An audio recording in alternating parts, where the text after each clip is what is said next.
بعض دفعہ ہم اس طرح کی حقیقتیں سن کر اور اس طرح کی ریالٹیز کو اسلام کے ٹریڈیشن سے سن کر اس کا مذاق سمجھتے ہیں یا ہم اس کا مذاق بنا لیتے ہیں. اسلام مذاق نہیں ہے. میرا اور آپ کا اس دنیا میں آنا مذاق نہیں ہے. ہمارا یہاں پر سرٹن حالات میں زندگیوں میں ہونا مذاق نہیں ہے. ہم ہر چیز کو جوک نہیں بنا سکتے. جب سے ٹک ٹاک اور مائنڈ سیٹ آیا ہے ہر چیز کو مذاق بنا لیا گیا ہے. پورے رمضان میں بچے اپنا موبائل کھول کے جب بیٹھتے ہیں اور جو ہنس رہے ہوتے ہیں بلا وجہ ہنس رہے ہوتے ہیں. آپ دیکھیں ابھی مجھے میری بیٹی نے میم دکھائی, مجھے سن دیکھ کر بھی حیرت ہوئی. پاکستان کے لوگ بھی اس طرح کی میمز بناتے ہیں. لائک شیطان کے ساتھ کال پر بات ہو رہی ہے, ہاٹ لائن پر, اور شیطان کہہ رہے ہیں آپ کو نہیں پتا میں تو بند ہوں, میں تو آ نہیں سکتا, اور ہنس رہے ہیں. Is it a joke? ہر چیز مذاق, ہر چیز مذاق. مذاق مذاق میں ہم یہاں تک پہنچ گئے کہ ہم نے اپنا مذاق ایسا بنا لیا کہ ہماری کوئی ویلیو نہیں رہی, ہمارے اندر کوئی کسی قسم کی حمیت نہیں رہی, ایلیجنس نہیں رہی ہماری ریلیجن کے ساتھ. سمجھ نہیں آتا ہمیں. ہم سارے مسلمان, میجورٹی مسلمان ایک ایسی پوزیشن پر کھڑے ہیں کہ اگر آپ کو کہا جائے کہ آپ حالات کو انفر کر کے کچھ آئیڈیا لے سکتے ہیں, ہم اس قابل ہیں کہ ہم حالات کو انفر کر کے کچھ آئیڈیا لے سکیں. 99.99% لوگ اس وقت بالکل بلینک کھڑے ہوئے ہوں گے. دے ول سے ہمیں نہیں پتا ہم کس کا ساتھ دیں, ہمیں نہیں پتا ہم کیا بولیں ہیں, ہمیں نہیں پتا ہم کیا سوچیں, ہمیں نہیں پتا ہم کس طرح سے چیزوں کو اینالائز کریں, بیکاز ہم نے دین کا مذاق بنا دیا, ہم نے جہنم کے مذاق بنا دیا, ہم نے حوروں کا مذاق بنا دیا, ہم نے 70 حوروں کا مذاق بنا دیا, ہم نے مردوں کو ملنے والی نعمتوں کا مذاق بنا دیا. یہ نہیں دیکھا کہ وہ نعمت دینے والا کون تھا. اس کی فکر میں آدھی سے زیادہ قوم ہلکان ہوتی ہے کہ مردوں کو 70 حوریں ملیں گی. اس کی فکر میں کوئی بھی نہیں ڈرتا اور گھبراتا کہ قیامت کے دن کوئی کسی کا ساتھ نہیں دے گا. I will be all alone based on my own actions. جو میرے اعمال ہوں گے وہ میرے سامنے ہوں گے اور کوئی کتاب میں نہیں لکھے ہوئے ہوں گے. میرے اعمال احادیث کے مفہوم کے مطابق مجسم کر کے میرے سامنے کھڑے کر دیے جائیں گے. میں نماز پڑھتی ہوں تو میں جیسی بھی نماز پڑھتی ہوں اس نماز کو ایک شکل دی جائے گی. میں روزہ رکھتی ہوں تو میں جیسا بھی روزہ رکھتی ہوں اس دنیا میں مجھے اپنا روزہ نظر نہیں آتا, بٹ جا کر احادیث پڑھیں, قیامت کے دن ہمارا ہر نیکی کا اینگل مجسم کر دیا جائے گا, ایمبوڈیمنٹ ہوگا, کسی نہ کسی شکل کی اس کو کیفیت دے دی جائے گی, اور اس کیفیت کی خوبصورتی ڈپینڈنٹ ہوگی اس بات پر کہ میں نے کتنی خوشی سے, کتنے احسان کے ساتھ, کتنے ایکسلنس سے وہ عمل کیا, روتے دھوتے, نہ چاہتے ہوئے, سستی کے اندر, مجبوری میں نیکیاں کی. تو سوچیں میری اور آپ کی نیکیاں کیسے مجسم ہو کے ہمارے سامنے کھڑی ہوں گی, پیشن کے ساتھ, شوق کے ساتھ, اللہ کو راضی کرنے کے لیے, اس کو حساب کتاب دینے کی فکر میں اگر میں نے نیکیاں کی تو بہترین مجسم صورت میں وہ نیکیاں ہمارے سامنے کھڑی کر دی جائیں گی. دس از ریکوائرڈ. اخلاقی طور پر ہم بہتر نہیں ہو سکتے جب تک کہ ہمارے اندر دین کا اصل فہم جاگ نہ جائے, دین سے وفاداری بیدار نہ ہو جائے, دین کے لیے غیرت اندر سے بوائل نہ ہونے لگ جائے.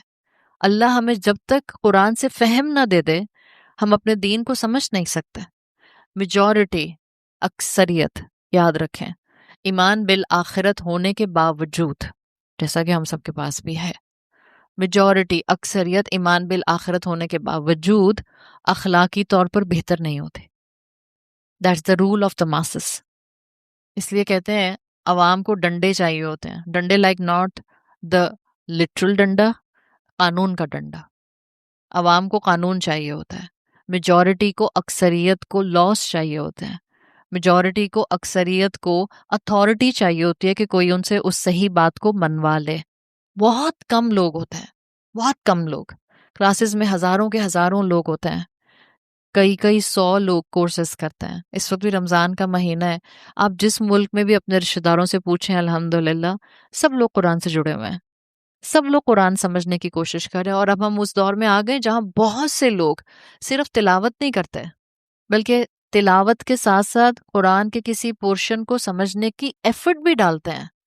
ایمان بالآخرت ہمارا بہت اچھی طرح سے ہمارے ذہنوں میں تازہ ہے, بائی پرنسپل ہمیں معلوم ہے, لیکن یاد رکھیں بہت کم لوگ ہوتے ہیں جن کے اندر سرٹنٹی ہوتی ہے, جن کے اندر یقین ہوتا ہے, جن کے اندر کنوکشن ہوتا ہے, جن کے اندر مورل گراؤنڈز قرآن کے فہم کے ساتھ ساتھ بڑھتی جاتے ہیں.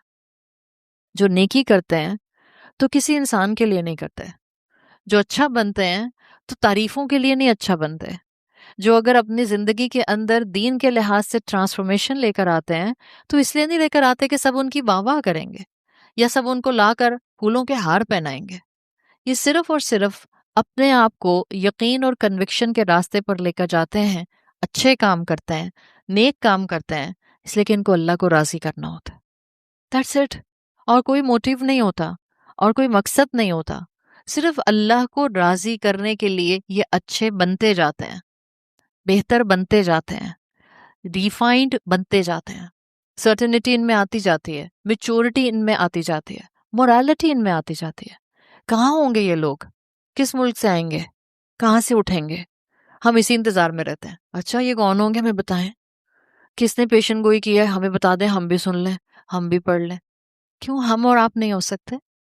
آپ اور میں نہیں ہو سکتے؟ ہمارے اندر یہ دین کی اہمیت نہیں جاگ سکتی؟ ہم دین کے لیے لائل نہیں ہو سکتے؟ اللہ آپ کو اور مجھے یہ نہیں پوچھے گا کہ تمہارے آس پاس مسلمان کیا کرتے تھے، ان کے عقیدے کیسے تھے، ان کے عقیدے درست تھے؟ اگر درست نہیں تھے تو تم ٹھیک کر کے نہیں آئی. ہمیں ہر دوسرے انسان کا عقیدہ ٹھیک کرنا ہے سوائے ایک انسان کے. وہ کون ہے؟ میں خود. میں تو ہوں ہی اتنی نیک. سیلف رائچیسنس کا دورہ مجھ میں تھوڑی کوئی خرابی ہے. قرآن پڑھتی ہوں الحمدللہ، کلاسز اٹینڈ کرتی ہوں، تسبیح پڑھتی رہتی ہوں، 5 وقت کی نمازی ہوں، روزے بھی رکھتی ہوں الحمدللہ، اور قیام اللیل بھی کرتی ہوں الحمدللہ. بس میرے آس پاس ایسے ایسے لوگ ہیں، بس کیا بتاؤں، جن کے عقیدے خراب ہیں، اور سب کے عقیدے ہم نے ٹھیک کرنے. امت بنانی ہوتی ہے نا تو بہت مرتبہ آنکھوں کو اندھا کرنا پڑتا ہے. یہ جملہ میرا یاد رکھیے گا. اگر امت اٹھے گی تو آنکھوں کو اندھا کر کے اٹھے گی. مطلب ایک دوسرے کی برائیاں مت دیکھتے رہیں، ایک دوسرے کی برائیوں کو ہائی لائٹ نہیں کرتے رہیں. امت ایسے نہیں بنتی ہے. بینڈ آف ڈفرینٹ پرسنالٹیز آپ کو صحابہ کرام میں ملتا ہے. رسول اللہ صلی اللہ علیہ وسلم کے جانے کی دیر ہوئی تھی، فتنے اٹھ گئے تھے. آپ صلی اللہ علیہ وسلم کے جانے کی دیر تھی، چاروں خلفاء موجود تھے. حضرت ابو بکر کے دور سے ہی فتنہ شروع ہو گیا تھا. حضرت عثمان کے دور پہ آ کے وہ اپنی گرفت پہ پہنچ گیا تھا، اور حضرت علی کے دور میں آ کے بہت خوفناک سپلٹ ہوا تھا. That's part of life. But امت نہیں ٹوٹی تھی، امت نہیں ٹوٹی تھی. اس چیز کو سمجھ جائیں. آپ کو اور مجھے صرف نالج نہیں گیدر کرنی، حکمت گیدر کرنی ہے. کمپوز اور کام رہنے والے مسلمان ہوتے تھے جب مشکلات آتی تھیں. یہ نہیں کہ واویلا مچا رہے ہیں، انٹالرنٹ ہو رہے ہیں. آپ کی اور میرے پاس ایمان بالآخرت ہے. یہ کوئی اللہ کی طرف سے ہی ایسی سیٹنگ ہوتی ہے. جب بھی میں کلاسز لے رہی ہوتی ہوں، کوئی نہ کوئی آس پاس کے حالات ایسے ہوتے ہیں کہ آپ وہاں تک پہنچتے ہیں جس جگہ پر آپ آیت میں پلان کر کے آتے ہیں، اور آس پاس کے حالات اس سے بالکل مناسب ہوتے ہیں. بہت سے بہت دنیا بگڑی بھی تو کیا ہوگا؟ اس وقت کیا ہوگا؟ مر جائیں گے. That's it. اِنَّ إِلَىٰ رَبِّكَ الرُّجْعَىٰ. کیا پریشانی ہے؟ کیا آپس میں ایک دوسرے کو ہائپر وینٹیلیٹ کر رہے ہیں سب کے سب؟ اللہ کے ساتھ جڑنے کا وقت ہے. اس لیے میں نے شروع میں کہا تھا، جب مشکلات آتی ہیں جڑ جاتے ہیں، کٹتے نہیں ہیں یا کاٹتے نہیں ہیں ایک دوسرے کو. امت بنانے کے لیے مل جاتے ہیں. باہر شیر آ جائے اور آپ اس وقت برابر میں ایک ایسی خاتون کے ساتھ بیٹھی ہیں جو آپ کو ایک آنکھ نہیں بھاتی، باہر شیر ہے، آپ انہیں کی گود میں آ جائیں گی. It's a fact. بالکل پریکٹیکل بات بتائیے. چلیں شیر اندر آنا بھی شروع ہو گیا، صحیح. آپ کے پاس کوئی اور چوائس نہیں ہے کہ آپ انہیں دونوں ایک دوسرے کو پکڑ لیں گے اور دونوں مل کر چھپنے کی کوشش کریں گے وہ پردے کے پیچھے سارے، جہاں منصور صاحب کے بندے بیٹھے. جب مشکل آتی ہے اس وقت اپنی دشمنی کو تھوڑی دیر کے لیے سائڈ پہ رکھ دیتے ہیں اور مل جاتے ہیں اور مل کر دشمن کا مقابلہ کرتے ہیں. بات سمجھ آ رہی ہے؟ جب ہم اپنے آپ کو اللہ کے کلام کے ساتھ جوڑتے ہیں تو ریٹیلیشن کی طرف نہیں جاتے، حکمت کی طرف جاتے ہیں، کمپوزر کی طرف جاتے ہیں، کمپٹنس کی طرف جاتے ہیں، ایمان کی طرف جاتے ہیں، ثابت قدمی کی طرف جاتے ہیں. اللہ کا ذکر بڑھا دیں، مت کریں بیکار باتیں، نہیں کریں ڈسکشنز. آپ اور میں مسئلے سالو کرنے والی پوزیشن میں نہیں ہیں. جب بولنا ہی ہے تو اللہ کا ذکر کریں. تسبیح پکڑ لیں ہاتھ میں، کاؤنٹر لگا لیں ہاتھ میں، اور چلتے پھرتے جب سارے لوگ صرف ڈسکشنز کر رہے ہیں آپ تسبیحات کریں. یاد رکھیں ٹورڈز اینڈ آف ٹائمز، جس وقت آزمائشیں اور فتنے اپنے عروج پر ہوں گی، مسلمانوں کی اصل غذا، اصل فیول ان کی تسبیحات اور اذکار ہوں گے۔ پڑھیں اللہ کا کلام، بولیں کم، سنتے رہیں چپ کر کے، اور اوپینین دینے کی ضرورت نہیں ہے۔ رسول اللہ صلی اللہ علیہ وسلم کی حدیث کا مفہوم آتا ہے سو پرٹیننٹ ٹو ٹوڈیز ٹائم۔ آپ صلی اللہ علیہ وسلم کی حدیث کے مفہوم کے مطابق آپ نے کہا تھا قرب قیامت کے قریب ہر انسان کی ایک اپنی اوپینین ہوگی اور ہر انسان صرف اپنی آواز سنے گا۔ ہم اس وقت اپنی آواز سنتے ہیں۔ کیا مطلب اپنی آواز سنے گا؟ یہ نہیں کہ آواز ریکارڈ کر کے اپنی آواز کانوں میں سن رہے ہیں، نہیں، ہر کسی کے لیے اس کی اپنی رائے سب سے زیادہ ویٹیج رکھتی ہوگی۔ ہر کوئی بولنا چاہے گا، ہر کوئی بتانا چاہے گا، اس میں کیا ہوگا؟ سینسیبل بات سننے سے محروم رہ جائے گا۔ That's the essence. وقت کو سمجھیں، حالات کو سمجھیں، اور اللہ تعالیٰ کے دیے ہوئے نظام کو سمجھیں۔ آیت نمبر 8 ہمیں کانشیسنس، شعور آخرت کا صحیح ڈائریکشن میں دے رہی ہے۔ اگر آخرت کا درست شعور مل جاتا ہے، دنیا کی زندگی ایمان کے نقش قدم پر چلنا شروع ہو جاتی ہے۔ یہاں لفظ آیا ہے آیت نمبر 8 میں، اِنَّ إِلَىٰ رَبِّكَ الرُّجْعَىٰ، الرُّجْعَىٰ، را جیم عین۔ رجوع کا لفظ آپ عربی زبان میں استعمال کرتے ہیں، پلٹنا، لوٹنا، واپس ہونا، را جیم عین کا مفہوم ہوتا ہے۔ یہاں پر ہے رجوع ان نہیں ہے، یہاں پر ہے الرجعہ، حمزہ لام کے ساتھ ہے، دی فائنل ریٹرن، یعنی اللہ کی طرف پلٹنا تو ہمارا زندگی میں بھی بہت دفعہ ہوتا ہے۔ جب ہم سے گناہ ہوتا ہے پھر ہم توبہ کرتے ہیں، کیا اسی فارمیٹ کو اللہ کی طرف پلٹنا کہتے ہیں؟ یہ بھی تو اللہ کی طرف پلٹنا ہوتا ہے۔ جب ہم کسی چیز پر عمل کر رہے ہوتے ہیں، مثال کے طور پر کوئی عبادت ہم کرتے ہیں، بٹ اس عبادت میں کوئی چیز جو اب تک ہم کر رہے تھے وہ شاید ہم نے کلچرلی سیکھی تھی، پھر علم آتا ہے، آپ اس عبادت کے اس پہلو کو علم کے مطابق ٹھیک کر لیتے ہیں، تو اسکالرلی لینگویج میں کہتے ہیں کہ اس بندے نے اپنی عبادت میں اللہ کی طرف رجوع کر لیا، یعنی عبادت تو پہلے بھی کرتا تھا، اب اس نے مثال کے طور پر اس کو سنت کے طریقے کے مطابق کر لیا۔ تو رجوع تو ہم دنیا کی زندگی میں بھی اللہ کی طرف کرتے ہیں۔ آپ جب ایون اللہ سے دعا مانگتے ہیں تو آپ کیا کر رہی ہوتی ہیں؟ کانٹیکٹ کر رہی ہوتی ہیں نا اللہ سے، اللہ کی طرف رجوع کر رہی ہوتی ہیں۔ آپ استخارہ کرتے ہیں، آپ اللہ کی طرف رجوع کرتے ہیں، لیکن یہ الرجعہ از دا فائنل ریٹرن، یعنی یہ موت کی طرف انڈیکیشن دے رہا ہے۔ اصل میں مرنے کے بعد انسان نے اللہ ہی کی طرف واپس لوٹنا ہے۔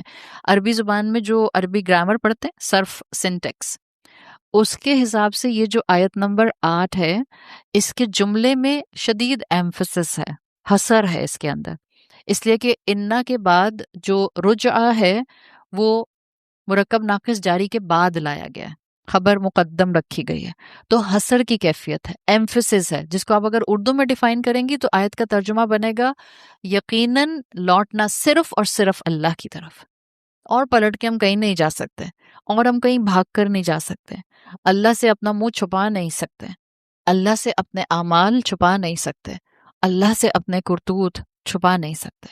اِنَّ إِلَىٰ رَبِّكَ الرُّجْعَىٰ، اردو میں اگر سمجھنا چاہیں تو اس میں تاکیداً جملہ بولا گیا ہے، ایمفسس کے ساتھ بولا گیا ہے کہ یقیناً تمہاری واپسی صرف اور صرف اللہ کی طرف ہے۔ قرآن کا جو ایک عام مفہوم کا اینگل ہے، یا جو ایک عام رائٹنگ کا پہلو ہے، اس میں آتا ہے زیادہ تر جب موت کے ساتھ یا حساب کتاب کے لیے اللہ کی طرف لوٹنا ہو تو فعل لاتے ہیں، ورب، یرجعون، وہ اللہ کی طرف لوٹیں گے، یا یرجعون، وہ اللہ کی طرف لوٹائے جائیں گے۔ دیٹس عام اسلوب، عام میتھڈ آف قرآنک لٹریچر، لیکن یہاں پر ڈفرینٹ آیا ہے، فعل نہیں آیا، الرجعہ یہاں اسم آیا ہے، اور جب فعل سے اسم کو ریپلیس کرتے ہیں قرآن میں یا عربی زبان میں تو مطلب ہوتا ہے یہ بہت اٹل حقیقت ہے، it's a done deal, there is no doubt in it. ہر صورت میں مجھے اپنی زندگی گزارنے کے بعد موت کے دروازے سے گزر کر اللہ کے سامنے واپسی کرنی ہی کرنی ہے۔ That's a very emphatic way to say this کہ ہر انسان نے اللہ کے سامنے کھڑے ہونا ہے۔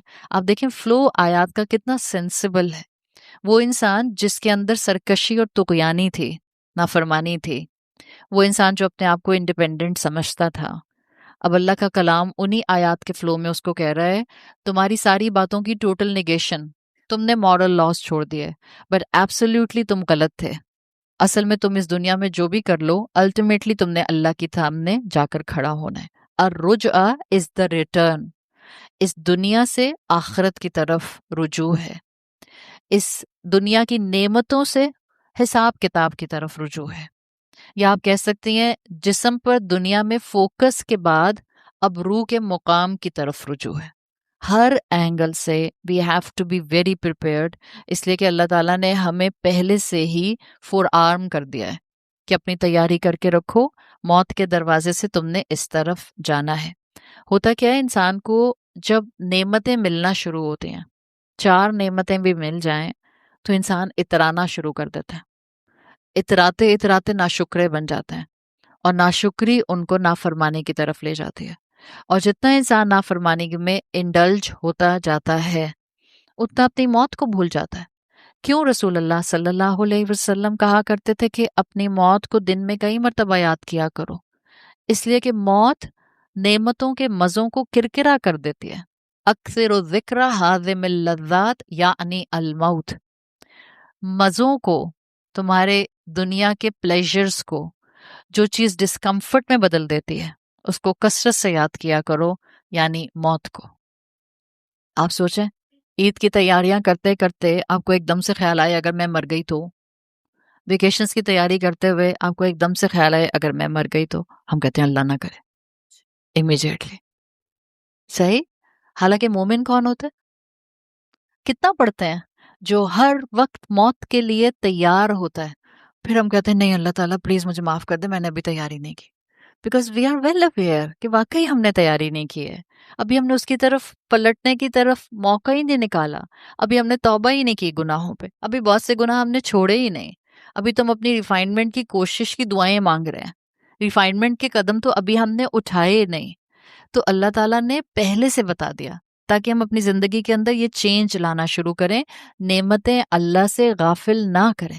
ہم سب کی سب سے بڑی آزمائش یہی ہے کہ اللہ نے ہمیں نعمتوں میں رکھا ہوا ہے، اور نعمتیں بہت آسانی سے غافل کر دیتے ہیں۔ رسول اللہ صلی اللہ علیہ وسلم کی حدیث میں مفہوم آتا ہے کہ جو انسان اللہ کو اپنی نعمتوں میں یاد رکھتا ہے، خوشیوں میں یاد رکھتا ہے، خوشحالی میں یاد رکھتا ہے، اللہ اس کے غم اور مشکل میں اس کو تنہا نہیں چھوڑتا۔ سوچیں، ہمیں اللہ یاد آتا ہے جب ہم پر غم پڑتا ہے، ہمیں اللہ یاد آتا ہے جب نعمت چھن جاتی ہے، ہمیں اللہ یاد آتا ہے جب زندگی آنسو آنسو رلاتی ہے، تب ہمیں اللہ یاد آتا ہے۔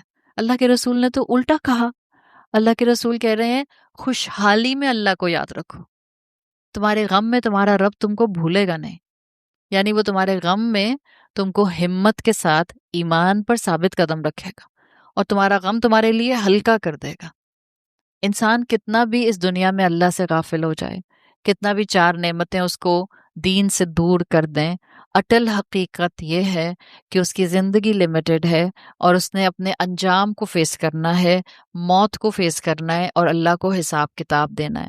سو illusion آف ہیومن بینگ یا illusion آف دس دنیا آیت نمبر 8 توڑ رہی ہے، شعور دے رہی ہے موت کا، تیاری کرا رہی ہے وقت سے پہلے موت کی، شعور دے رہی ہے کہ ہم اس دنیا کو ایسے گزاریں کہ ہم موت کی تیاری کریں، مرنے کے بعد کی زندگی کی تیاری کریں۔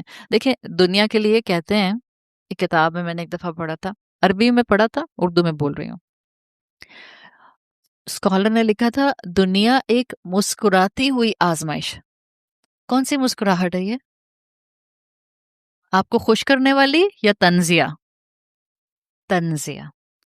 دنیا ایک مسکراتی ہوئی آزمائش ہے، اگر یہ دل کو غافل کر دے تو دھوکا، اور اگر یہ دل کو بیدار کر دے تو ذریعہ۔ سمجھ آئے؟ یہی دنیا ہے۔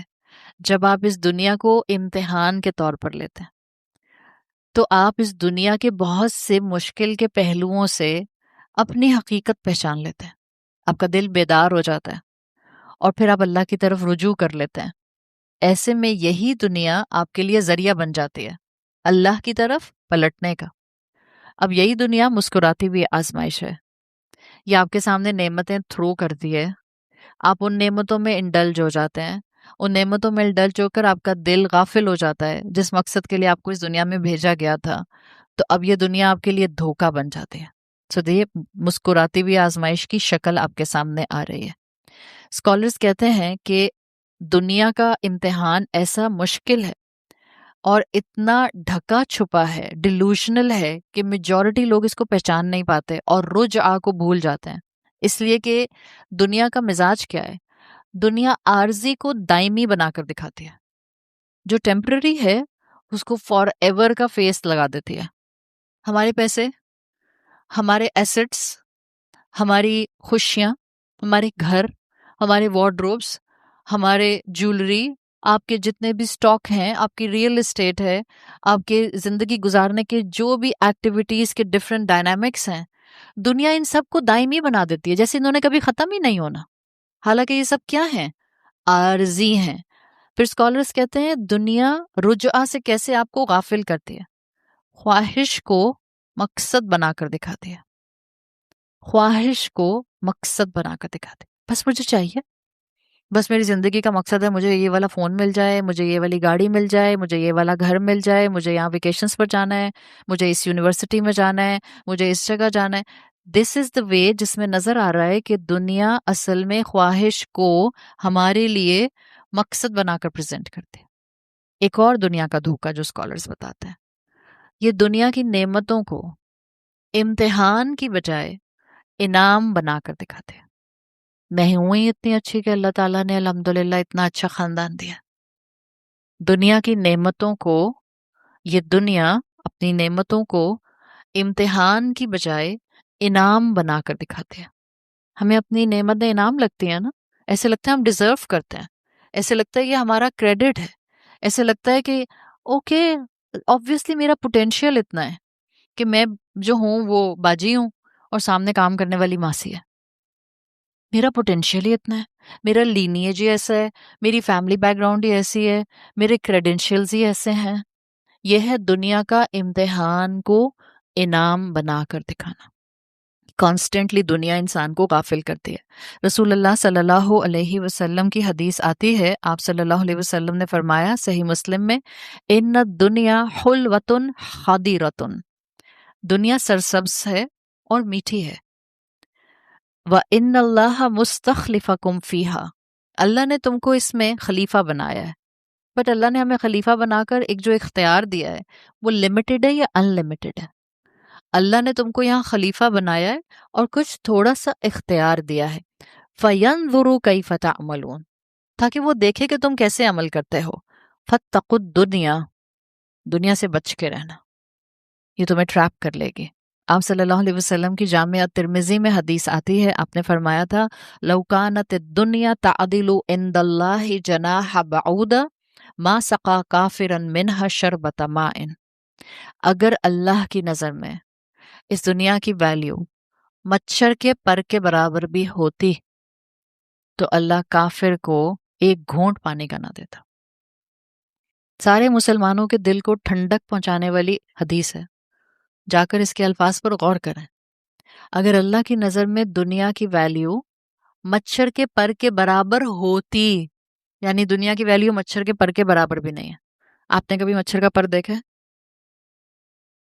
نظر ہی نہیں آ سکتا، اس لیے کہ جب مچھر آپ کے پاس آ کے بیٹھتا ہے تو اس کا پر وائبریٹ کرتا رہتا ہے، نیکڈ آئی سے نہیں نظر آ سکتا، کانسٹنٹ وائبریشن ہوتی ہے، and a very sharp vibration. Allah تعالیٰ کہہ رہے ہیں اللہ کی نظر میں اس دنیا کی حقیقت مچھر کے پر کے برابر بھی نہیں، اتنی بھی ویلیو نہیں ہے۔ اگر ہوتی تو اللہ کافر کو ایک گھونٹ نہ دیتا۔ ہم کہتے ہیں کافر اتنے ترقی کر رہے ہیں، اتنے فلرش کر رہے ہیں، ان کے موسم اتنے اچھے ہیں، بعض لوگ کہتے ہیں لو پاکستان میں تو گرمی شروع ہو گئی، ادھر تو برف پڑ رہی، ان کو اتنے سکون۔ بعض خواتین ہوتی ہیں جن کو بیچاروں کو بھاگ بھاگ کے ایستھیٹک کلینکس جانا ہوتا ہے، کہتی ہیں باہر کے ملکوں میں دیکھو بغیر ایستھیٹک کلینک کے کیسی حشاش بشاش سکن ہے۔ کافر ہیں مگر اللہ نے کتنی نعمتیں دی ہیں۔ آپ اس حدیث کو یاد کر لیا کریں، کیوں دی اللہ نے یہ والی نعمتیں ان کو؟ اس لیے کہ ان کا امتحان الگ ہے اور ہمارا امتحان الگ ہے۔ اگر کسی کے دل میں نعوذ باللہ یہ خیال آتا ہے تو پھر کافر اچھے، دنیا تو ملی ہوئی ہے، یہ صرف اور صرف شیطان کا دھوکہ ہے۔ کتنی دن کی دنیا ہے؟ وہ شخص جس نے زندگی میں صرف اور صرف لگژری دیکھی ہوگی، کبھی رویا نہیں ہوگا، کبھی پریشانی نہیں فیس کی ہوگی، کبھی کوئی غم نہیں آیا ہوگا، کبھی اس کی زندگی کے اندر کوئی ٹرموائل، کوئی ہنڈرنس، کوئی رکاوٹ، کوئی سٹریس، کچھ نہیں آیا ہوگا، اسی طرح سے زندگی گزاری اور اسی طرح سے موت آ گئی۔ اس کو جہنم کی ایک ڈبکی دی جائے گی، جسٹ ون ڈپ، اور ایک ڈپ کے بعد اس کو نکال کر اس سے پوچھا جائے گا، کیا تم نے اپنی زندگی میں کبھی کوئی آرام دیکھا؟ کہے گا اللہ کی قسم میں نے اپنی زندگی میں کبھی کوئی آرام نہیں دیکھا۔ تو وہ ساری دنیا کی لگژریس لائف کہاں چلی گئی؟ with the one dip of Jahannam he gonna forget everything and vice versa۔ دنیا میں مشکلات میں قدم قدم زندگی گزارنے والا، مشکلات میں پلنے والا، مشکلات میں جوان ہونے والا، مشکلات میں بوڑھا ہو جانے والا، اور مشکلات میں موت آ جانے والا، اس کو جنت کا ایک ڈپ دیا جائے گا، اور پھر اس سے باہر نکال کر پوچھا جائے گا تم نے زندگی میں کبھی کوئی غم دیکھا؟ کہے گا اللہ کی قسم میں نے زندگی میں کبھی کوئی غم نہیں دیکھا۔ جسٹ ون ڈپ آف جنہ ہی گونا forget every trial، every trial. ہم کہتے ہیں یہاں پر اچھے لوگوں کے ساتھ برا کیوں ہوتا رہتا ہے؟ کیوں برے لوگ پستے رہتے ہیں؟ کیوں برے لوگ کیوں اچھے لوگ پستے رہتے ہیں؟ کیوں اچھے لوگ ڈور میٹ بن جاتے ہیں؟ کیوں اچھے لوگوں کو لوگ دھوکہ دیتے ہیں؟ ہم حدیثوں کو ریلیٹ کیوں نہیں کرتے زندگی کے ساتھ؟ ہم دو الگ الگ ڈائریکشنز میں کیوں چل رہے ہیں؟ ہم علم کو ایک طرف رکھتے ہیں اور دنیا کو سمجھنے کے لیے اپنے دماغ کو دوسری طرف رکھتے ہیں۔ سورۃ العلق پکار رہی ہے، اپنے ایمان کے ساتھ اپنے عقل اور دماغ کو اٹیچ کر دیں، ایک ہی طرح سوچنا شروع کریں، قرآن جیسا سوچیں، احادیث جیسا سوچیں، آپ شکوے شکایتوں سے اوپر اٹھ جائیں گے۔ You gonna raise the bar of your deeds, آپ نیکیوں میں اوپر اٹھ رہیں گی، آپ کو پرابلم نہیں لگے گی اس دنیا میں جینا۔ مشکلات آئیں گی بٹ آپ کو گرائیں گی نہیں، مشکلات آئیں گی لیکن آپ کے کوپنگ میکانزم کو اسٹرانگ رکھیں گی، بیکاز آپ کا اینکر قرآن ہوگا، حدیث ہوگی۔ ان دونوں کو مرج کریں، ہر بات ہر ایک سے پوچھنے کی ضرورت نہیں ہوتی۔ جو قرآن کے راستے پر آ جاتے ہیں اللہ ان کے اندر فرقان لگا دیتا ہے، اندر سے آواز آتی ہے، you just have to stay quiet. اپنی کوائٹنس کے لمحات کو بڑھا دیں، بیٹھی رہیں جائے نماز پر جب ٹائم ہے اور کوئی اور کام نہیں ہے۔ ظہر کی نماز تھوڑی جلدی شروع کرتے ہیں، وہاں سے گھر سے نکلنے سے پہلے ضروری تھوڑی ہے بالکل آخری وقت پر السلام علیکم کہہ کے جوتے پہن کے بھاگ کے گاڑی میں۔ ڈونٹ ڈو لائک دس، اپنی ٹائم مینجمنٹ کریں۔ جب ظہر کی نماز کا وقت شروع ہو جاتا ہے بیٹھ جائیں جائے نماز پر، ظہر کی نماز پڑھیں اور تھوڑا وقت وہاں بیٹھ جائیں آنکھیں بند کر کے، دعا مانگیں، دعا بھی مانگ لی، غور و فکر کریں۔ آپ چند دن کی یہ پریکٹس کریں، پھر آپ دیکھیں اللہ کیسے آپ کے دل کے اوپر چیزوں کو القاء کرنا شروع کرتا ہے، کیسے آپ کے اوپر اللہ تعالیٰ کلیرٹیز کو بھیجنا شروع کرتا ہے۔ یہ ہر انسان کو نصیب ہو سکتی ہے۔ It has nothing to do with the فرشتہ، اس کے لیے فرشتہ نہیں آتا، اللہ دل میں الہام کرتا ہے۔ جب ہی رسول اللہ صلی اللہ علیہ وسلم نے کہا تھا استفتی قلبک، دل سے پوچھو۔ ہاں شرط یہ ہے کہ دل تقوی سے بھرپور ہو، ایمان سے بھرپور ہو، روح زندہ ہو، لولی لنگڑی نہ ہو۔ تو اللہ تعالیٰ نے اپنے رسول صلی اللہ علیہ وسلم کے ذریعے بتا دیا کہ دنیا کانسٹنٹلی دھوکہ دیتی ہے، اور دھوکہ دے کر نہ صرف اللہ کے سامنے آپ کو استغنا کا شکار کرتی ہے، موت سے غافل کر دیتی ہے، بھلا دیتی ہے ایک دن میں نے مر جانا ہے، کیا ہوگی میری دولت اور کیا ہوگا میرا دنیاوی مقام اور کیا ہوگا میرا دنیاوی وجاہت کا معاملہ، ایک ملک الموت کی جھلک نظر آنے کی دیر۔ ایک دفعہ ملک الموت نظر آ جائے پھر ہٹتا نہیں ہے سامنے سے جب تک کہ ہماری آنکھیں بند نہیں کر دیتا۔ دنیا کی نعمتوں کو رائٹ ڈائریکشن میں استعمال کرنے کی توفیق مانگے اللہ سے۔ اللہ ان نعمتوں کے ساتھ مجھے فرما بردار کرتا ہے۔ آپ دیکھیں گی آپ کے پاس جو ہوگا آپ راضی ہوں گی، آپ دوسروں کی نعمت پر آنکھیں لمبی نہیں کریں گی، آپ کے پاس جو ہوگا آپ کو سکون دے گا، آپ کے پاس جو ہوگا اس میں برکت ہوگی، آپ کے اندر اصل کیفیت خوشی ہوگی جو آج میجورٹی لوگوں کے پاس نہیں ہے۔ ایک افراتفری ہے لوگوں کے اندر، اس لیے کہ موت کو بھولے ہوئے ہیں۔ آپ نے نام سنا ہے امام ابن حجر عسقلانی؟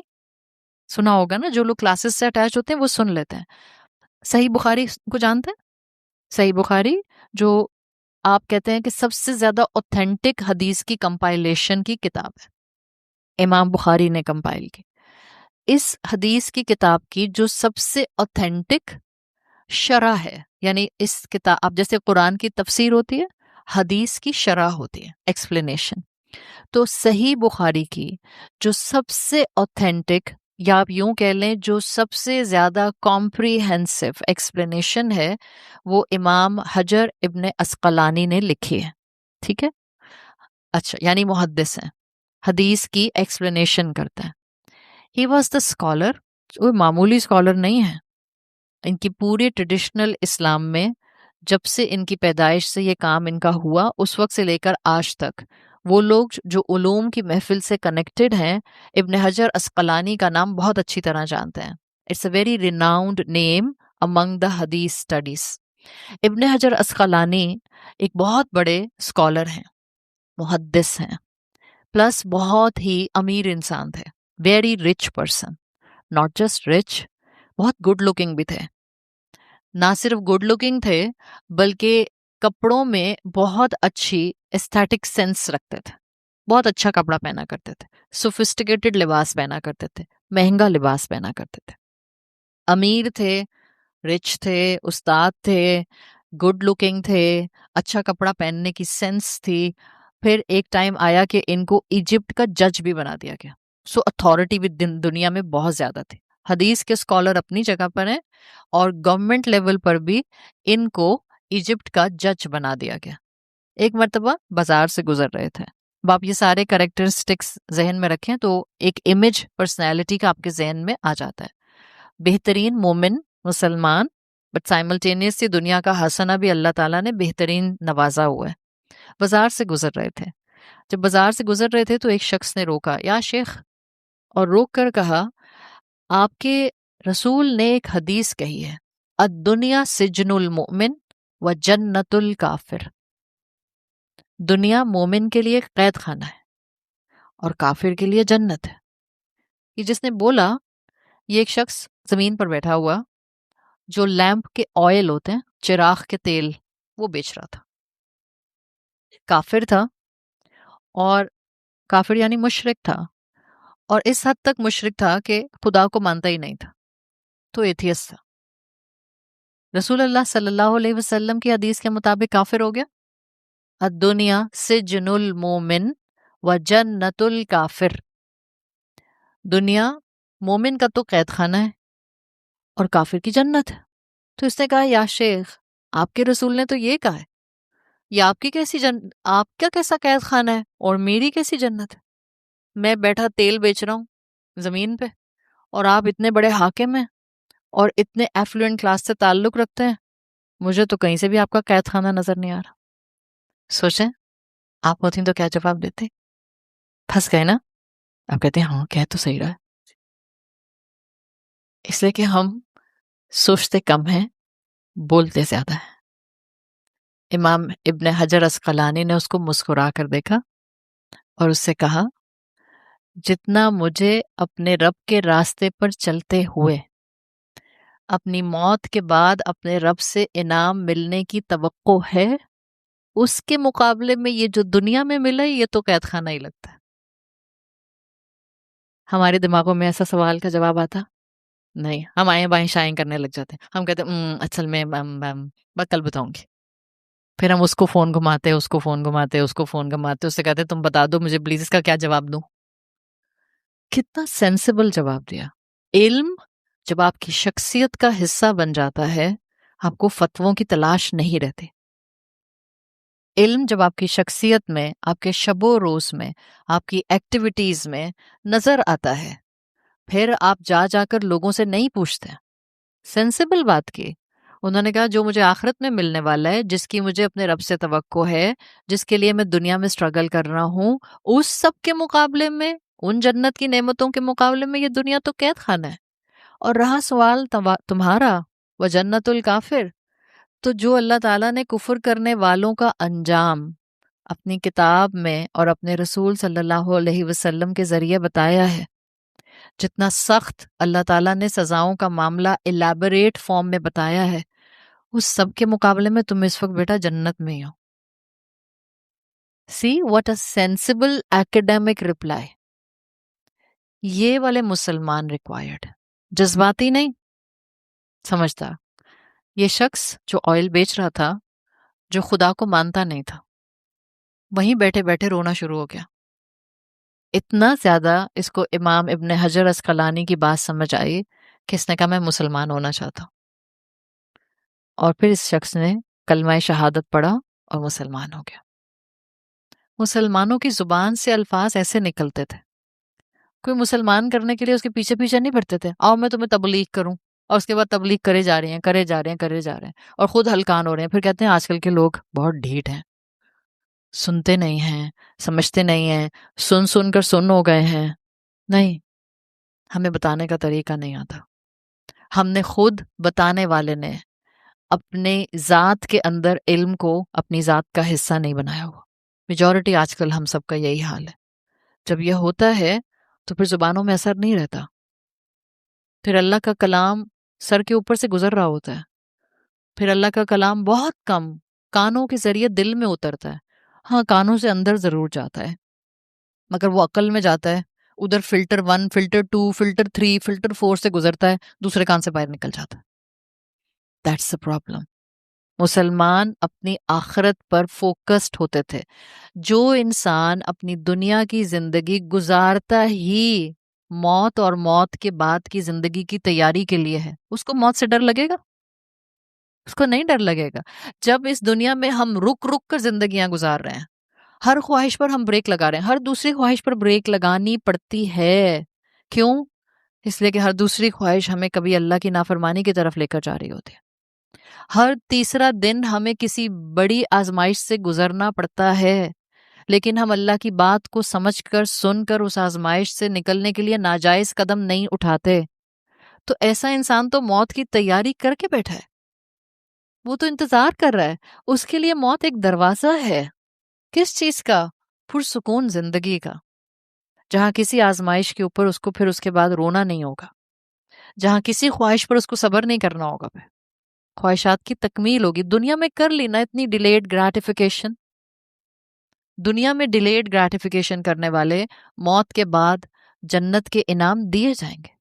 جس نے آج خود کو ہولڈ کر کے رکھا just for the sake of his رب، میں اپنی خواہش کو لگام ڈالوں اس لیے کہ میں نے اپنے رب کے سامنے اسی منہ کے ساتھ پہنچنا ہے. جس نے آج اپنی خواہشات کو روکا ہے وہ مرنے سے نہیں ڈرتا. ایک ہوتا ہے موت کا، موت کے وقت کا یا مرنے کے پروسیس سے گزرنے کا خوف. یہ نیچرل ہے، یہ نیچرل ہے. اس لیے کہ موت کے ساتھ سختیاں ہیں، موت کے ساتھ بے ہوشیاں ہیں. اللہ کے رسول نے خود کہا ہے کہ دعا مانگا کرو اللہ تمہیں سکرات الموت سے محفوظ رکھے. موت کے جو پینگز ہیں، جو پینگز آف ڈیتھس ہیں، اس سے اللہ کی حفاظت میں آیا کرو.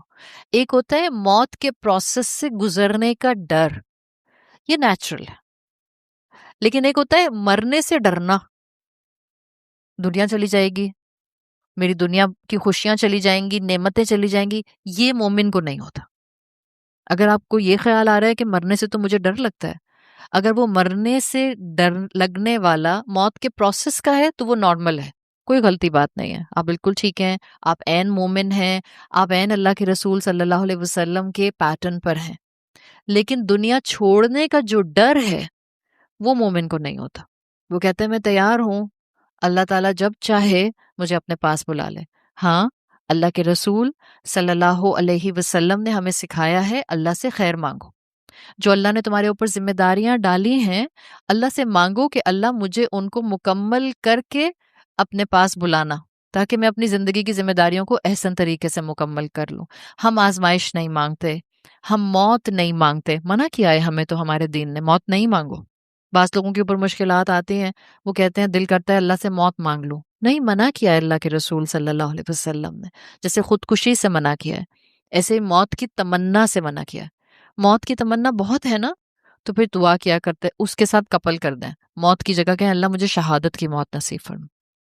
دیٹس این سنت، دیٹس این صحابہ کا عمل، دیٹس این اسلام. موت کی تمنا کی بجائے شہادت کی تمنا کیا کریں. اللہ مجھے شہادت والی موت نصیب فرمائے. یقین رکھیں تمنا ہوگی.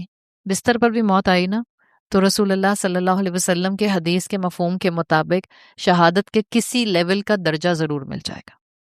تمنا جو تھی، خواہش جو تھی، تو رجوع اللہ جتنا انسان اللہ کی طرف کرنے کے لیے اللہ سے حسن ظن پر رہتا ہے، انسان اتنا اپنی موت کو مصیبت نہیں سمجھتا، دنیا کو کانشیس ہو کر گزارتا ہے، اپنے اخلاقی قوانین پر عمل کرنے کی کوشش کرتا ہے اور موت کے لیے تیاری کرتا ہے. سورۃ النساء میں اللہ تعالیٰ فرماتے ہیں اینما تکونوا یدرککم الموت ولو کنتم فی بروج مشیدہ. تم جہاں کہیں بھی ہوگے، چاہے تم فورٹیفائڈ پیلسز میں اپنے آپ کو بند کر لو، جب موت کا وقت آئے گا وہ تم کو آ پکڑے گی. صحت مند لوگ چلے جاتے ہیں، بہترین نعمتوں میں آسائشوں میں رہنے والے لوگ چلے جاتے ہیں. جو وقت موت کا ہے اسی وقت پر موت آتی ہے. ہمیں عادت ہے سگنیچر سٹائل اڈاپٹ کرنے کی، ہے نا. سگنیچر سٹائل ہر انسان کہتا ہے یہ میرا سگنیچر سٹائل ہے، میں ایسے کپڑے پہنتی ہوں، میں ایسا دوپٹہ اوڑھتی ہوں، میں ایسے جوتے پہنتی ہوں. ہر انسان کا ایک سگنیچر سٹائل ہوتا ہے. میں ایسا عبایا پہنتی ہوں، میں ایسے پیٹرن پر زندگی گزارتی ہوں. ہر انسان کی موت بھی سگنیچر سٹائل پر آئے گی، جیسے لکھی ہے ایز اٹ از، بالکل ویسے جیسے اللہ نے لکھ دی. کب آئے گی، کیسے آئے گی، کس وقت آئے گی، کس طرح آئے گی، ایوری تھنگ از ریٹن، ہر چیز لکھی ہے. تو اللہ تعالیٰ کہتے ہیں موت اپنے وقت پر آتی ہے، بندے کو چاہیے اپنی تیاری کرے، موت سے دور نہ بھاگے. حضرت علی کہا کرتے تھے تم جتنا موت سے دور بھاگتے ہو اتنا موت تم کو آ پکڑتی ہے، آپ اس سے دور نہیں بھاگ سکتے. حضرت ابو بکر صدیق کہا کرتے تھے الموت اقرب الی احدکم من شراق نعلہ، تمہاری موت تم سے تمہارے شو لیسز سے بھی زیادہ قریب ہے، کانسٹنٹلی تمہارے سامنے ہوتی ہے. احادیث کے مفہوم کے مطابق موت ہر دن انسان کو آ کے دیکھتی ہے، ہر صبح آ کے دیکھتی ہے اور پھر اس کو کہہ کے جاتی ہے ابھی تمہارا وقت نہیں آیا. ہمیں سنائی نہیں دیتا. ہر دن ایک نیا دن ہوتا ہے، ایک نئی اپرچونٹی ہوتی ہے، ایک نئی امید ہوتی ہے. ہر دن یہ آیت، یہ پرنسپل، یہ اصول یاد رکھیں، ان الی ربک الرجعی. آٹومیٹیکلی آپ دن کیئرفل ہو کر گزاریں گے. زبان اونچی ہو جائے گی تو ایک دم سے میلو ڈاؤن ہو جائیں گے، آواز اونچی ہوگی غصے کی وجہ سے ایک دم خود کو بریک لگائیں گے. جتنا موت یاد رہتی ہے اتنا انسان کا اپنا اخلاق سنوارنا یاد رہتا ہے، انسان کی عبادت بہتر رہتی ہے، انسان کو اللہ یاد رہتا ہے. حضرت عثمان کے لیے آتا ہے کہ حضرت عثمان رضی اللہ عنہ قبروں پر جا کر کھڑے ہو جایا کرتے تھے. پہلے میں نے آپ کو بتایا تھا پچھلی کلاس میں، حضرت عثمان کی personality was a quite person, خاموش انسان تھے. محفل میں بھی ہوتے تھے تو ریئرلی بات کیا کرتے تھے، چپ کر کر سنتے رہتے تھے. پھر ان کے لیے آتا ہے قبروں پر جا کر بیٹھ جایا کرتے تھے اور اتنا روتے تھے کہ داڑھی بھیگ جایا کرتی تھی. حضرت عثمان کے الفاظ کا مفہوم آتا ہے کہ وہ کہا کرتے تھے یہ مقام سب سے مشکل مقام ہے، قبر کا مقام. جس کا یہ بہتر رہا اس کے لیے آگے بھی خیر ہی خیر ہے، اور جس کا یہ بگڑ گیا اس کے لیے آگے انجام اچھا نہیں ہے. اللہ تعالیٰ ہمیں قبر کے فتنوں سے محفوظ رکھے. ہم دجال سے ڈرتے ہیں اور ہم دجال کا خوف کھاتے ہیں اور ہم دجال کو جاننے کے لیے کتنی محنتیں کرتے ہیں. رسول اللہ صلی اللہ علیہ وسلم کی حدیث کا مفہوم آتا ہے دجالی فتنے سے زیادہ قبر کے فتنے سے اللہ کی پناہ میں آؤ. ہم نے کب کوشش کی قبر کے فتنے سے اپنے آپ کو بچانے کے لیے اور اس کے بارے میں جاننے کے لیے؟ ہم کہتے ہیں ہم سب کو تو پتہ ہے کہ جب ہم مر جائیں گے اور قبر میں ڈال دیے جائیں گے. اول تو ہم زیادہ سوچتے نہیں ہیں اس کے بارے میں. ایک ہی چیز جو ہمارے دماغ میں کوئی خواہش بن کر آ جائے، کوئی سوٹ کوئی آپ کے دماغ میں اٹک گیا. کتنی دفعہ ایسے ہوتا ہے، ابھی آپ نے اپنی ساری شاپنگ ختم کر لی، پھر شیطان کی طرح سوشل میڈیا پر کوئی نہ کوئی برانڈ سامنے آ جاتا ہے، پھر آپ کو اچانک سے وہ سوٹ پسند آ جاتا ہے، پھر آپ کو نماز پڑھتے میں بھی سوٹ یاد آ رہا ہے، آرڈر کیوں نہیں کر دیا، اسٹاک آؤٹ ہی نہ ہو جاتا، آؤٹ آف اسٹاک ہی نہ ہو جاتا. پھر نماز پڑھ کے آپ فارغ میں پھر آپ کو سوٹ یاد آ رہا ہے، آپ اس کے بارے میں سوچ رہے ہیں. جو خواہشات ہماری دنیا سے ریلیٹڈ ہوتی ہیں اس کے اوپر ہم بڑے آرام سے سوچتے رہتے ہیں. اور وہ چیزیں جس کے بارے میں ہمیں بار بار امیجن کرنا چاہیے، موت، ملک الموت، ملک الموت کے ساتھ آنے والے فرشتے، قبر، قبر کا اندھیرا، قبر کی تنہائی، قبر کے وارمز، قبر کے کیڑے، قبر کے اندر ایک سے ایک خوفناک پہلو جو ہم سننے کو کئی دفعہ اینگل سے سنتے ہیں اور آس پاس ہمارے بتائے جاتے ہیں، ہم اس کے اوپر نہیں سوچتے، ہم اس کے اوپر تفکر نہیں کرتے، ذہن میں خیال آتے ہیں ہم جھٹک دیتے ہیں، ہم کہتے ہیں رات کا وقت ہے میں نہیں سوچ رہے۔ آپ کے اور میرے جھٹک دینے سے this is just an ostrich attitude. Ostrich اپنے دشمن کو آتا ہوا دیکھتے ہیں نا، مٹی میں سر دے کے ادھر ہی بیٹھ جاتا ہے۔ کبوتر کیا کرتا ہے؟ کبوتر بھی یہی کرتا ہے، اس وقت وہی مرغی کو آتا ہوا دیکھے گا، بلی کو آتا ہوا دیکھے گا، مٹی میں سر دے دے گا۔ تو چھپ گیا کیا سر دینے سے؟ نہیں، یاد رکھیں گے تو احساس رہے گا۔ موت کا احساس رکھنا ہوتا ہے تاکہ انسان کا دن بہتر ہو جائے۔ آخرت، انا الی ربک الرجعہ کے اندر اسکالرز کہتے ہیں آخرت کیوں ضروری ہے؟ موت کے بعد سب ختم ہو جاتا تو بہتر ہوتا، تو وہ 3 دلائل دیتے ہیں اس کے لیے کہ آخرت کیوں ہونی چاہیے، یا آخرت کی ریکوائرمنٹ اس دنیا کے امتحان کے ساتھ کیوں رکھی گئی ہے۔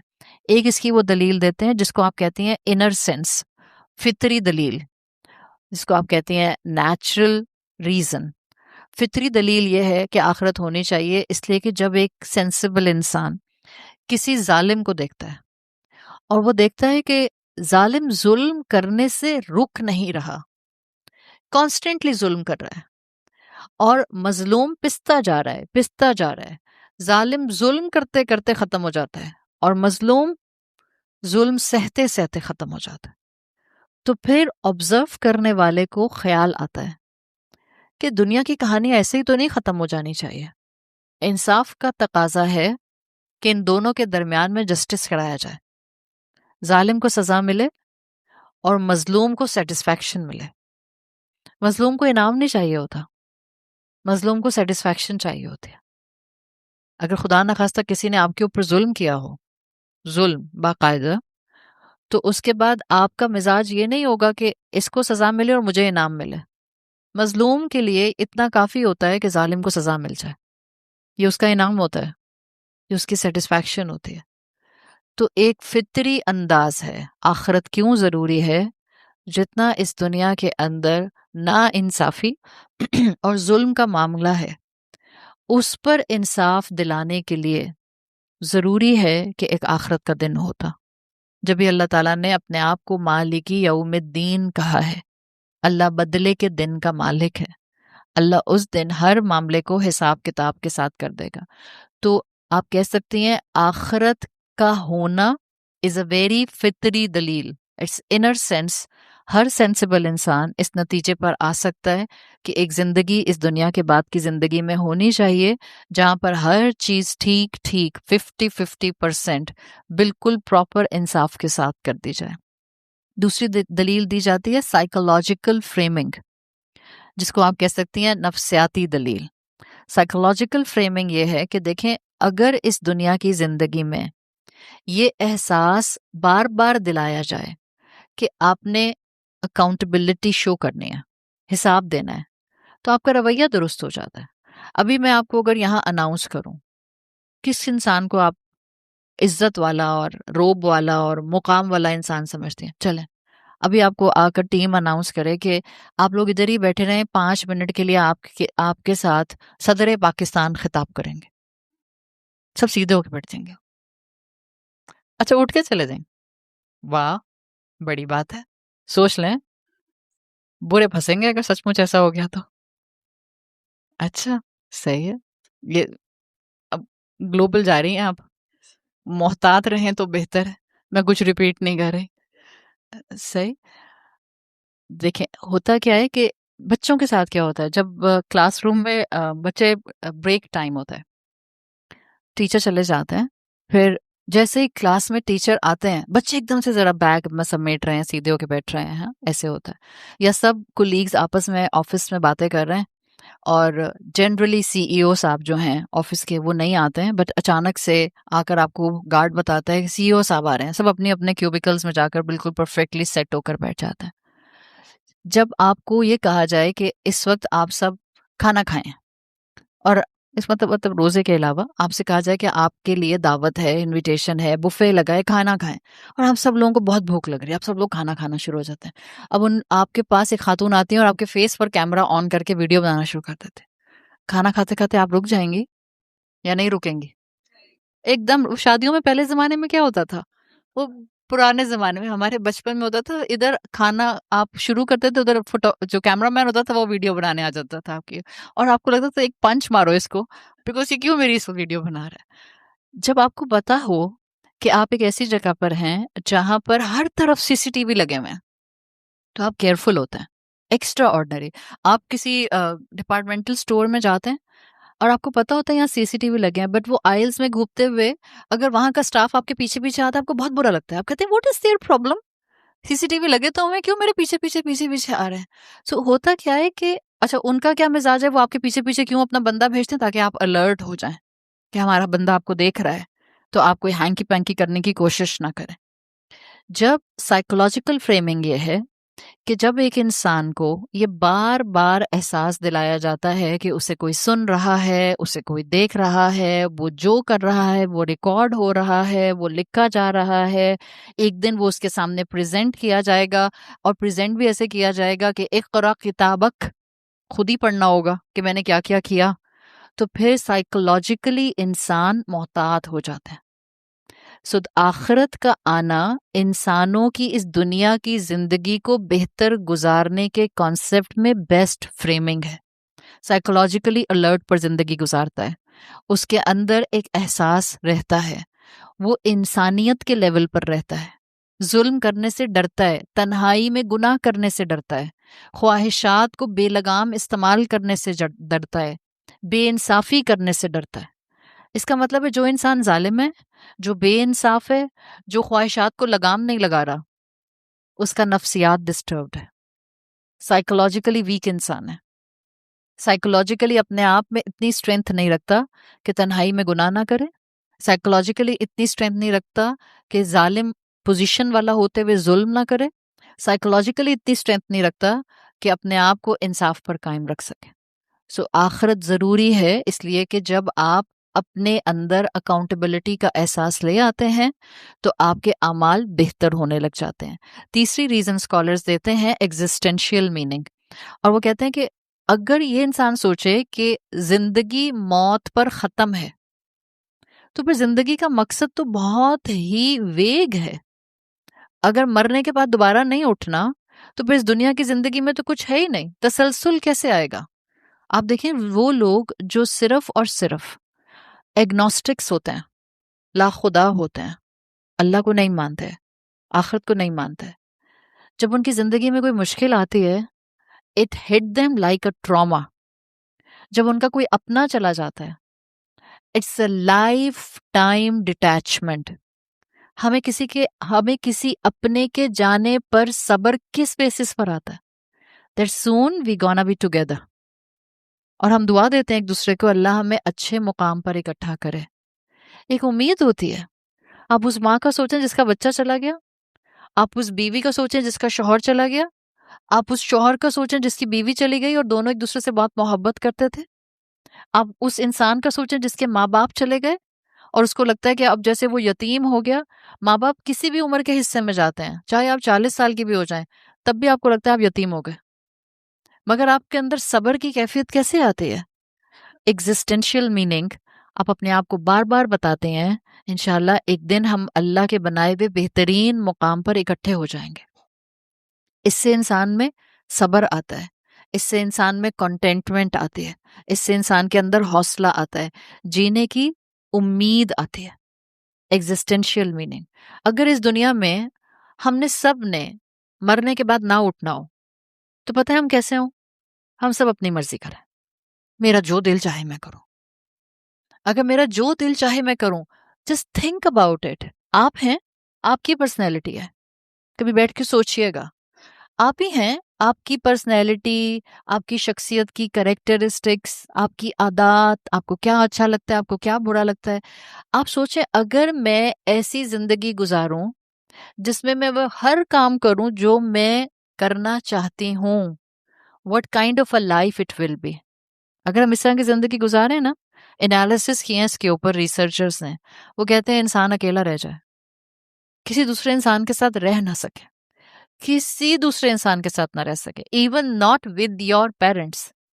جب آپ ینگ ہوتے ہیں تو پیرنٹس اچھے نہیں لگتے, اس لیے کہ وہ آپ کو بات بات پر روک رہے ہوتے ہیں. ابھی ہم نے پچھلے دنوں بات کی تھی, وہ تربیت کر رہے ہوتے ہیں, اور جو تربیت کر رہا ہوتا ہے بہت انوئنگ لگتا ہے.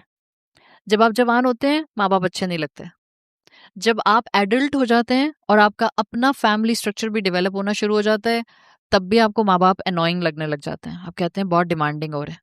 اور اگر ماں باپ بڑھاپے میں چلے جائیں اور آپ اپنے پرفیکٹ ایڈلٹہڈ میں آ جائیں with the full fledge family responsibility, اور ماں باپ بھی لائبلٹی بن کر آپ کے کندھوں پر آ جائیں, تب بھی ماں باپ کی خدمت کرنا آسان نہیں ہوتا ہے, بہت مشکل ہوتا ہے. سوچیں اگر ہم صرف یہ کہیں کہ ہم اسی بیس پر زندگی گزاریں جو ہمارا دل چاہتا ہے, تو ہم کسی دوسرے انسان کے ساتھ زندگی نہ گزار سکیں. سب لڑیں, سب ایک دوسرے کو مار دیں, سب ایک دوسرے کے ساتھ ناانصافی کریں, تو اللہ تعالیٰ نے ایگزسٹینشیل میننگز دیے. اس دنیا کی زندگی میں اس سوچ کے ساتھ جینا ہوتا ہے that it's a journey, it's not a circle کہ میں اپنی ہی حسن کا دیوانہ بنا پھرتا ہوں, میں گھومے جا رہی ہوں, میری خواہش میری خواہش میری خواہش. آپ کی اور میری زندگیاں it's not based on a circle shape, it's a journey on a road map. ہم بڑھتے جا رہے ہیں آگے, ہمارا ہر دن ہمیں ایک قدم آگے بڑھاتا ہے. ہم بالکل اس زندگی میں جیسے سال ہر سال بڑھ رہے ہیں. ہم اس دنیا کی زندگی کے دروازے سے باہر نکلیں گے, موت کو ایکسپیرینس کریں گے, پھر بھی ہم اپنے سفر میں آگے جاری رہیں گے. قبر کی زندگی شروع ہو جائے گی, برزخ کی زندگی شروع ہو جائے گی, وہاں بھی سٹینڈ سٹل نہیں ہوگا. اللہ تعالیٰ وہاں پر ہمیں وقتی طور کے لیے سلائیں گے, پھر سور پھونکا جائے گا, پھر جرنی سٹارٹ ہو جائے گا. جس جگہ کو, جس اپوائنٹڈ جگہ کو پن پوائنٹ کر دیا جائے گا, سب انسان اس کی طرف چلنا شروع کر دیں گے. فردر جرنی, کھڑے ہو کر انتظار کریں گے جب تک کہ اللہ کا حکم نہیں آ جائے گا کہ حساب کتاب شروع کیا جائے.